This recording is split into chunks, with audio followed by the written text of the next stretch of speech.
Herkese salam, kanalıma hoş geldiniz.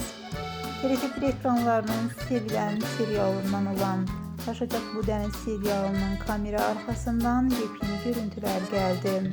Aktyorlar birbirinden muhteşem görüntüleri sosyal medya hesabında sevenleriyle bölüştü.